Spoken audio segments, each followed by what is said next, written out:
여러분 안녕하세요. 한국어 시간입니다.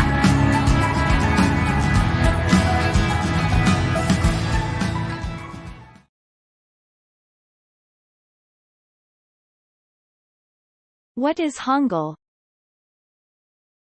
The Koreans speak with the Korean language and read and write it in Hangul. Hangul is the Korean alphabet and also the writing system. History. In 1443, King Sejong the Great created Hunmin, which is now called Hangul.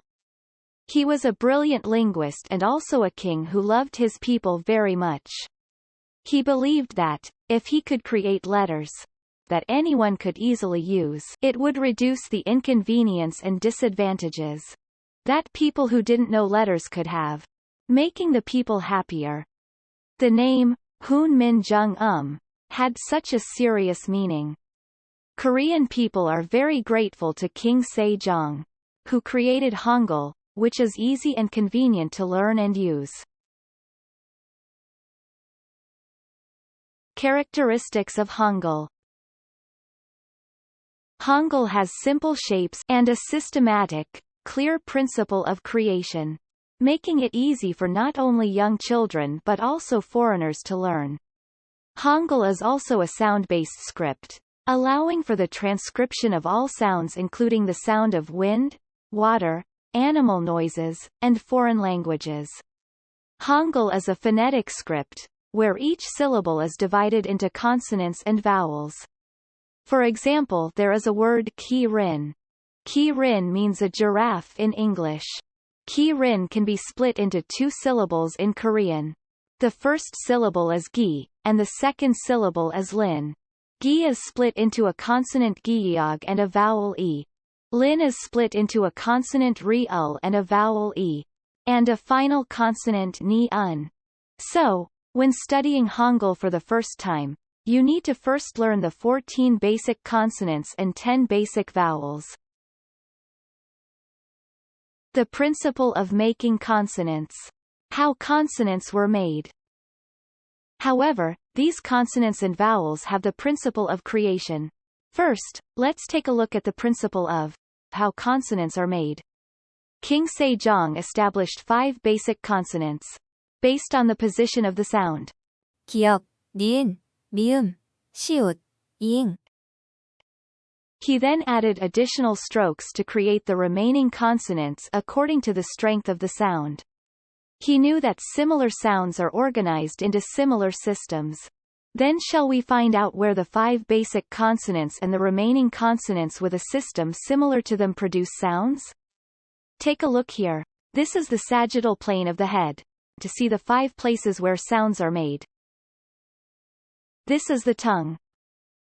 When pronouncing giyak, the tongue blocks the entrance to the throat, and at that time, the shape of the tongue becomes the shape of giyak.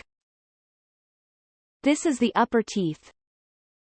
When pronouncing ni-un, the tip of the tongue touches the inner gum behind the upper front teeth. And at that time, the shape of the tongue becomes the shape of ni-un.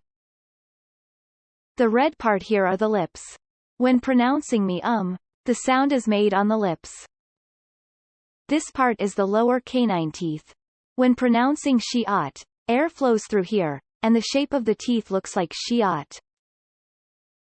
Finally e-ung is made through the throat, and its shape looks like e-ung.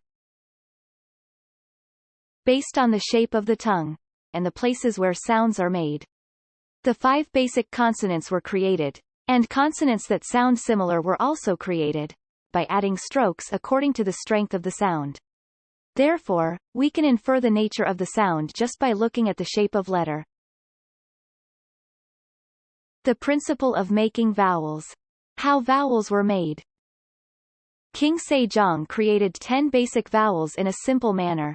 By pictorializing the flat earth as a horizontal line, the upright human as a vertical line, and the sun and the heavens as a point. And the vertical line became the vowel e, the horizontal line became the vowel and the point became a short stroke when written. These point, vertical line, and horizontal line make various combinations.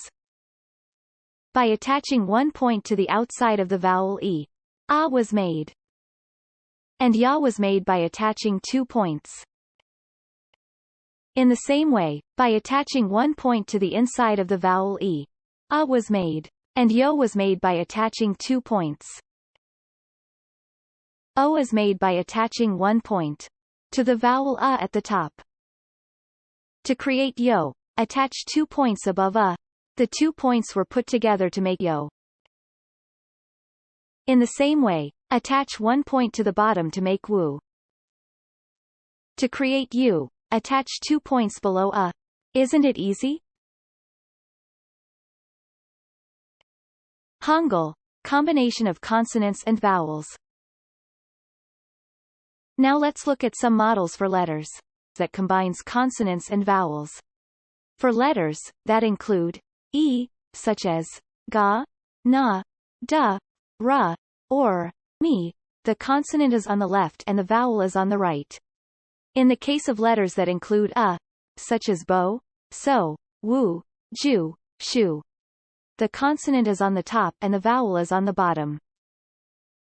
Hangul always starts with a consonant. That is called the initial consonant. And there is also the final consonant. In cases where there is a final consonant, it is added underneath the consonant and vowel, or vowel, to form a syllabic character with 3 parts: initial consonant, vowel, and final consonant. These are the basic combinations of consonants and vowels. Summary. We have learned about what Hangul is, and the characteristics of Hangul, the principles by which consonants and vowels were created, and combination of consonants and vowels. Next time, we're going to study vowels in detail. Thank you very much. Goodbye.